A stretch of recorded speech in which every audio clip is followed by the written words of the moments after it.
The bird was mistaken. It was a viper with a lethal bite.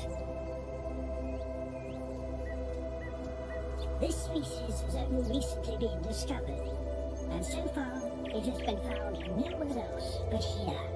Its camouflage is so effective that it's almost impossible to see it on these rocks. And on its tail, movable scales have been modified to look like a spider's legs, and its tip like an abdomen.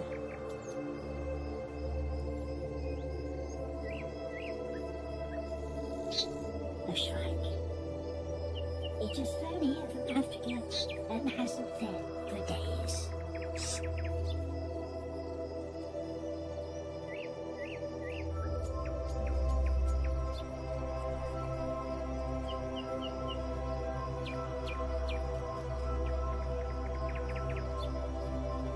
Better luck next time.